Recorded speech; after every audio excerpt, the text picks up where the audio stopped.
Gig వర్కర్ల సంక్షేమానికి తెలంగాణ ప్రభుత్వం ఒక కొత్త రకమైనటువంటి పాలసీతో ముందుకొచ్చింది. దీనికి సంబంధించినటువంటి గిగ్ వర్కర్ల సంక్షేమానికి సంబంధించి ఒక బోర్డును ఏర్పాటు చేస్తూ కూడా తెలంగాణ అసెంబ్లీలో బిల్లును ప్రవేశపెట్టింది. ఆ బిల్లు కూడా పాస్ అయినటువంటి సందర్భం కనిపిస్తూ ఉంది. ఈ నేపథ్యంలో అసలు ఆ బిల్లులో ఏముంది, నిజంగా తెలంగాణలో పనిచేసేటువంటి గిగ్ వర్కర్స్ ఏం కోరుకుంటున్నారు, గవర్నమెంట్ ఈ బిల్లులో ఎలాంటి వాళ్ళ సంక్షేమానికి సంబంధించి ఎలాంటి హామీలు ఇచ్చింది, దానికి సంబంధించినటువంటి పూర్తిగా వివరాలు తెలుసుకునేటువంటి ప్రయత్నం చేద్దాం. మనతో మాట్లాడాలనుకున్నారు Telangana gig and platform workers union అధ్యక్షుడు షేక్ సలావుద్దీన్. ఒకసారి వారితో మాట్లాడదాం. సలావుద్దీన్ గారు, చెప్పండి, గవర్నమెంట్ అంటే మీరు ఎన్నో రోజులుగా ఈ వీళ్ళ సంక్షేమానికి అంటే గిగ్ వర్కర్స్ సంక్షేమం కోసం పోరాడుతూ ఉన్నారు. లాస్ట్గా గవర్నమెంట్ సంబంధించి ఒక బోర్డు కూడా మీరు సాధించుకున్నారు. సో ఈ నేపథ్యంలో అసలు గవర్నమెంట్ ఇచ్చినటువంటి అంటే తెలంగాణ శాసనసభ పాస్ చేసినటువంటి బిల్లులో ఏమున్నాయి యాక్చువల్గా? Thank you so much. దీనిపైన చాలా విస్తూరంగా ఎన్నో చర్చలు జరిగినాయి. రెండేళ్ళన్నర నుంచి ఈరోజు అవుతుంది రేపు అవుతుంది అని వెయిట్ చూసినాం. మొట్టమొదటిగా ప్రభుత్వం అధికారంలో రాగానే ముఖ్యమంత్రి రేవంత్ రెడ్డి గారు నుమాయిష్ గ్రౌండ్లో పెట్టి హామీ ఇవ్వడం జరిగింది. తప్పకుండా మేము ఎలక్షన్లో ఇచ్చిన ప్రామిస్ ఫుల్ఫిల్ చేస్తామని. ఒకటేం ఆ రోజు ఇచ్చిన 3 ఏంటిదంటే మళ్ళీ గుర్తు చేసుకోవాల్సిన విషయం. ఒకటేమో మేము చట్టభద్రత ఇస్తాము, రెండోది సోషల్ సెక్యూరిటీ ఇస్తాము, మూడోది వేజ్ ఎన్ష్యూర్ చేస్తామని చెప్పినారు. ఈ 3 వాగ్దానాలతో ఒక సపరేట్గా మెన్యూ వాళ్ళకి అది తీయడం జరిగింది. ముఖ్యంగా ఈ బిల్ల మనం చూసుకుంటే ఈ బిల్ అసలు ఎవరికి వర్తిస్తుంది, ఈ బిల్ల ఎవరున్నారు అని మనం ఆలోచిస్తే యాప్ ఆధారితంగా పనిచేసేటోళ్ళు అందరూ గిగ్ మరియు ప్లాట్ఫామ్ వర్కర్లు. సింపుల్గా చెప్పాలంటే అంటే లైక్ ఓలా, ఊబర్, ర్యాపిడో నడిపే క్యాబ్ డ్రైవర్లు కావచ్చు మరియు ఆటో డ్రైవర్లు కావచ్చు, అలాగే పోర్టర్ గూడ్స్ వాహనాలు నడిపేటోళ్ళు కూడా కావచ్చు, అంకుల్ ఇలాంటివి నడుస్తుంటాయి, వాళ్ళు కూడా వస్తారు. దాంతోపాటు డెలివరీ సెక్టర్లో Swiggy, Zomato, Zepto, Amazon, Flipkart, Blinkit, ఈ కామర్స్లో అందరూ కూడా దీనికి వస్తారు. అలాగే హోమ్ సర్వీసెస్ అంటే ముఖ్యంగా అర్బన్ కంపెనీలో పనిచేసే స్పా, బ్యూటిషియన్, ఎస్ మేడంలో చేసేటోళ్ళు, దాని తర్వాత ఎలక్ట్రీషియన్స్, ప్లంబర్, వీళ్ళందరూ కూడా అంటే హోమ్ నీడ్ పని చేసేటోళ్ళు అందరూ కూడా ఇండ్లకి వస్తారు. ముఖ్యంగా ఇంట్లో ఈ రోజుల్లో మీరు చూసుకోవచ్చు డొమెస్టిక్ యాప్స్తో పనిచేసే దీదీలు కూడా ఇండ్లకు వస్తారు.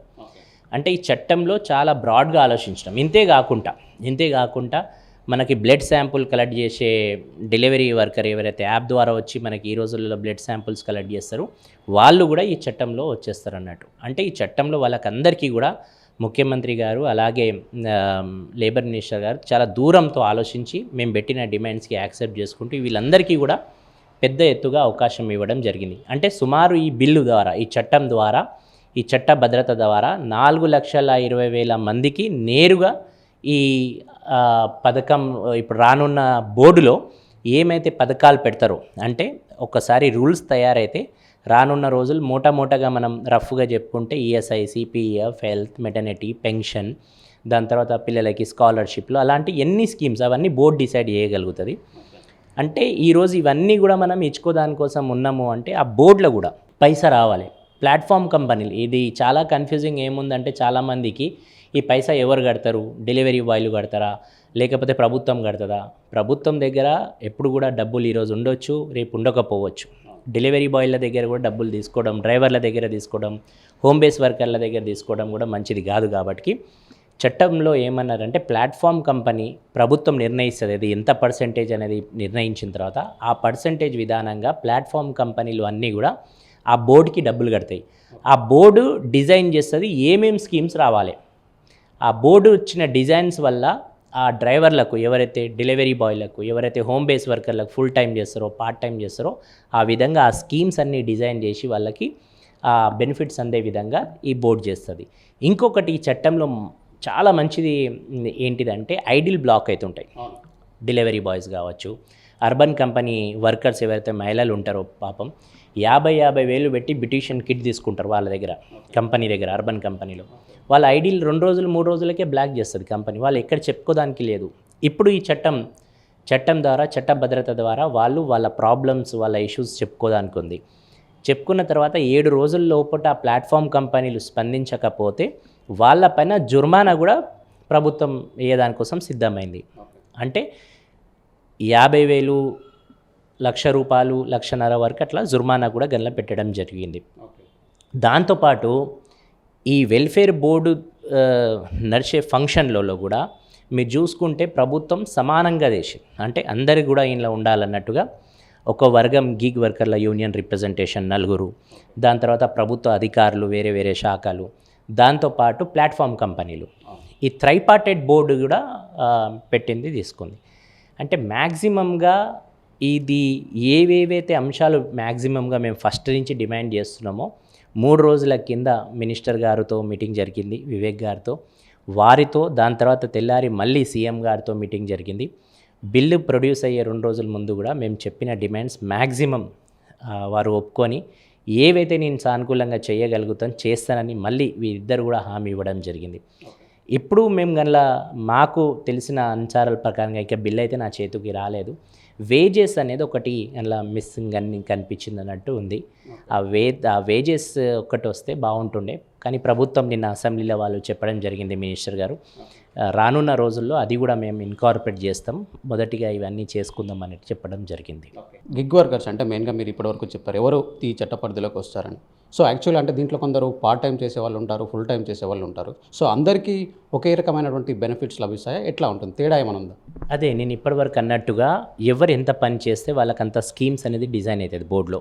ఎగ్జాంపుల్ నేను పార్ట్ టైం అనుకోండి, రోజు ఆఫీస్కి వస్తా పోతా ఒక 2 రైడ్లు కొట్టుకున్నా, కానీ నాకు అన్ని బెనిఫిట్స్ అందవు.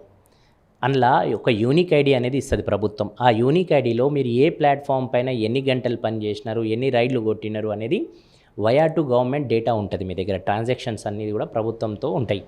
కాబట్టి అది బోర్డు డిజైన్ చేస్తుంది, కనీసం ఇన్ని రైడ్లు లేకపోతే ఇన్ని రోజులు అది చేసినందుకు వాళ్ళకి అన్ని బెనిఫిట్స్ అందే విధంగా ప్రభుత్వం కన్నా డిజైన్ చేయడం జరిగింది. సో ఇప్పుడు చాలామందికి కూడా ఆ అగ్రిగేటర్స్ అంటే ఆ ప్లాట్ఫామ్స్ ఇచ్చేటువంటి ఐడీలు ఉంటాయి. సో ఇప్పుడు వ్యవస్థ ఎట్లా మారనుంది, అంటే ఓవరాల్గా ఎట్లా మారింది? ఎందుకంటే చాలామంది చాలా అగ్రిగేటర్స్ దగ్గర పనిచేస్తూ ఉంటారు, ఒకటే దగ్గర కాకుండా. సో ఇప్పుడు వ్యవస్థ ఎట్లా మారనుంది దీనివల్ల? ఇప్పుడు యూనిక్ ఐడి అనేది వస్తుంది. నేను ఎగ్జాంపుల్ ఇప్పుడు ఓలాలో నడుపుతున్నాను అనుకోండి, ర్యాపిడోలో కూడా నడుపుతున్నాను అనుకోండి, అలాగే ఊబర్లో కూడా ఓలా, ఊబర్, ర్యాపిడో 3 నడిపినప్పుడు కూడా ఆ యూనిక్ ఐడి ఏదైతే ప్రభుత్వం ఇప్పుడు ఇస్తుందో, ప్రవేశపెడుతుందో, ఆ యూనిక్ ఐడిలో నేను ఎప్పుడైతే ప్రభుత్వం యూనియన్ ద్వారా రిజిస్టర్ చేసుకుంటామో, ఆ రిజిస్టర్ చేసుకున్న తర్వాత ఆ యూనిక్ ఐడి ఆ మల్టిపుల్ ప్లాట్ఫామ్స్కి షేర్ చేసుకోవాలి మనం. ఇగో సలావుద్దీన్ ఇంట్లో చేస్తుండు అనేది అందులో సింక్ అయిపోతుంది. మీరు ఏ ప్లాట్ఫామ్లో ఎన్ని పని చేసినా కూడా అది కంపెనీకి కూడా పోతుంది. అట్ ద సేమ్ టైం ఆ మీ యూనిక్ ఐడి ద్వారా బోర్డ్కి కూడా డీటెయిల్స్ వస్తాయి.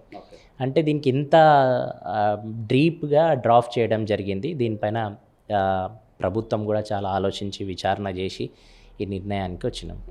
సో మీరు ఇన్ని రోజుల పాటు ప్రధానంగా కంప్లైంట్స్ ఏంటి అంటే, ప్రధానంగా ఈ అగ్రిగేటర్స్ పైన అంటే ప్లాట్ఫామ్ పైన మీరు చాలా ఫిర్యాదులు చేస్తూ వస్తూ ఉన్నారు.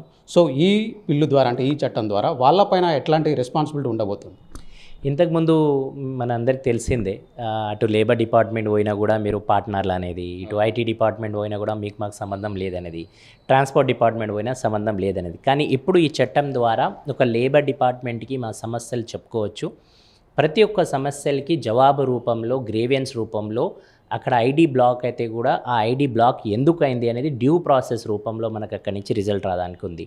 కాబట్టి ఇది ఒక ప్రాపర్ వేగా చట్ట భద్రతలో, చట్ట పరిధిలో ఇవన్నీ వస్తున్నాయి. కాబట్టి ఇలాంటివి ఇప్పుడు కావు. ఎగ్జాంపుల్, నా ఫేర్ ఉందనుకోండి, కొద్దిసేపటికి నాతో అన్యాయం జరిగింది, నా ఫేర్ ఎంత ఉందనేది నాకు కనిపిస్తలేదు, లేకపోతే 10 రూపాయలు ఇచ్చేది 20 రూపాయలు, 20 రూపాయలు ఇచ్చేది 10 రూపాయలు జరిగింది, అది కన్జ్యూమర్కి కావచ్చు లేకపోతే డ్రైవర్ కావచ్చు. ఇప్పుడు మీరు ఆ ఫిర్యాదు నేరుగా లేబర్ డిపార్ట్మెంట్కి ఇస్తే లేబర్ డిపార్ట్మెంట్ దానిపైన విచారణ చేసి మీకు అన్యాయం జరిగితే న్యాయం చేయడానికి ప్రయత్నం చేస్తుంది. ఇప్పుడు ఎగ్జాంపుల్, కొన్నిసార్లు డెలివరీ బాయ్ పిల్లలు రైడ్లు కొడతారు. ఇప్పుడు వర్షం పడుతుంటుంది, వర్షం పడలేదని వాళ్ళకి ఇన్సెంటివ్ ఇవ్వరు. ఇప్పుడు ఇంట్లో దొరుకుతుంది మీకు, ఇప్పుడు ఇంట్లో ఇయ్యడానికి లేదు. అట్లా వర్షం పడుతుందంటే ఆ ఏరియాలో ప్రభుత్వమే చెప్తుంది ఎక్కడెక్కడ వర్షం పడ్డది.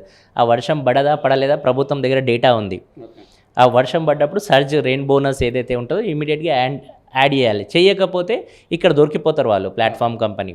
అలాంటివన్నీ చాలా ఇన్డెప్త్గా చట్టంలో ఇవి పొందుపరిచి ఉన్నది.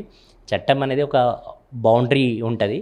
ఇప్పుడు రూల్స్ ఫ్రేమింగ్ అయితే, రూల్స్ తయారైతే ఇంకా చాలా అందులో కూడా తీసుకోవచ్చు. నిన్న అసెంబ్లీలో కూడా చాలా ఎమ్మెల్యేస్ కూడా చాలా సజెషన్స్, ఫీడ్బ్యాక్స్ రాష్ట్ర ప్రభుత్వానికి ఇచ్చారు మా యూనియన్ల లెక్కనే. ఇప్పుడు మంత్రి గారు కూడా అన్నారు, వాళ్ళ నుంచి ఏమేమి ఇన్కార్పొరేట్ చేయగలుగుతాం రూల్స్లో, మీ సలహాలు సూచనలు తీసుకొని చేస్తామన్నారు. సో ఇంకొక సమస్య అంటే జనరల్గా మీరు గిగ్ వర్కర్స్ తరపున ఉన్నారు కాబట్టి వాళ్ళ సంక్షేమం కోసం పోరాడుతూ ఉన్నారు. సో వాళ్ళు అందించేటువంటి సర్వీస్ల పైన కూడా కన్జ్యూమర్స్ కూడా ఒక్కొక్కసారి చిన్న చిన్న కంప్లైంట్స్ ఉంటూ ఉంటాయి. సో వాళ్ళతో మేబీ కొన్నిసార్లు గొడవ జరగడం కానివ్వండి, ఆన్ టైం డెలివరీ చేయకపోతే సో వేరే రకంగా ఇద్దరు మాట్లాడుకోవడం, సో ఇలాంటివి జరుగుతూ ఉంటాయి. సో ఈ బోర్డు ద్వారా అంటే ఈ బిల్లు ద్వారా, ఈ చట్టం ద్వారా కన్జ్యూమర్స్ కూడా ఏమైనా లాభాలు ఉండేటువంటి అవకాశం ఉందా? చూడండి, చట్టం అనేది ఎప్పుడు ఒక్కొక్కరికి ఇద్దరికి చుట్టం కాదు. చట్టం అనేది చట్ట రూపంలో చట్ట భద్రతలో ఏమేమి చేయగలుగుతామో అది అందరికీ భద్రత. చట్టం అనేది ఎప్పుడు కూడా ఒక యాంగిల్లో తయారు చేయరు, 360 డిగ్రీస్లో తయారు చేస్తారు. అప్పుడు కన్జ్యూమర్స్ది కూడా అందులో ఉంటుంది, ప్లాట్ఫామ్ కంపెనీలది కూడా ఉంటుంది, వర్కర్లది కూడా ఉంటుంది. అందుకోసమే ఇక్కడ ఏదైతే బోర్డు కూడా తయారైందో, మళ్ళీ మీకు చెప్తున్నా, ట్రైపార్టెడ్ బోర్డు ఉంది. ఇక్కడ యూనియన్ రిప్రజెంటేషన్ ఉంది, ఈ బోర్డులో ప్లాట్ఫామ్ కంపెనీస్ ఉన్నాయి, దాంతోపాటు ప్రభుత్వం ఉంది. ముగ్గురు చర్చించి దానిపైన సరైన న్యాయం వాళ్ళకి, కన్జ్యూమర్ కావచ్చు, డ్రైవర్ కావచ్చు, డెలివరీ బాయ్ కావచ్చు, హోమ్ బేస్ వర్కర్ కావచ్చు, ఎవరైనా సరే వాళ్ళకి న్యాయం చేయడానికోసం ఈ బోర్డు పూర్తిగా సహాయ సహకారాలు అందించడానికి అవకాశం ఉంది. ఈ బోర్డుకి ముఖ్యంగా చైర్మన్ కూడా మినిస్టర్ గారే, లేబర్ మినిస్టర్ గారే. కాబట్టి ఇంకా కొద్దిగా మెరుగ్గా అవకాశాలు ఉన్నాయి. Thank you. Thank you. So ఇది ఓవరాల్గా చూసుకున్నట్లయితే అంటే గత కొన్ని సంవత్సరాలుగా ఎవరైతే తమ ఉద్యోగ భద్రత కానివ్వండి, తనకు సంబంధించినట్టు అంటే వాళ్ళు పనిచేసేటువంటి క్రమంలో ఒకవేళ యాక్సిడెంట్ గురైనప్పటికీ కూడా తమకు సంబంధించినటువంటి ఈ యాక్సిడెంట్ ఇన్సూరెన్స్లకు కానివ్వండి, సో ఇలాంటి వాళ్ళ పెన్షన్ ఇవ్వడం లాంటివి కానివ్వండి, సో వీటన్నిటికీ సంబంధించి కూడా సో వీటన్నిటికీ సంబంధించినటువంటి విధి విధానాల ద్వారా అంటే ఈ బోర్డు ద్వారా సో వీటన్నిటికి కూడా ఒక సమస్యకు పరిష్కారం లభించేటువంటి అవకాశాలు ఉన్నాయని సలావుద్దీన్ గారు అయితే ఆశాభావాన్ని వ్యక్తం చేస్తున్నారు. సో ఓవరాల్గా చూసుకున్నట్లయితే ఈ బిల్ రావడం ద్వారా దాదాపు రాష్ట్రంలో ఉన్నటువంటి 4 లక్షల మందికి పైగా ఉన్నటువంటి గిగ్ వర్కర్స్ అందరికీ కూడా లాభం కలగనుంది. సో దీనికి తాము ప్రభుత్వానికి కూడా కృతజ్ఞతలు చెప్తున్నామని కూడా ఆయన అయితే చెప్తూ ఉన్నారు. సో ఓవరాల్గా చూసుకున్నట్లయితే గిగ్ వర్కర్లకు ఒక సమస్య అంటే వాళ్లకు ఇన్ని రోజుల పాటు ఉన్నటువంటి సమస్యలకు కొంత పరిష్కారం లభించేటువంటి మార్గం అయితే సుగమైందని కూడా చెప్పుకోవచ్చు. వీడియో జర్నలిస్ట్ సూరిబాబుతో శ్రవణ్, ఏబిఎన్ ఆంధ్రజ్యోతి, హైదరాబాద్.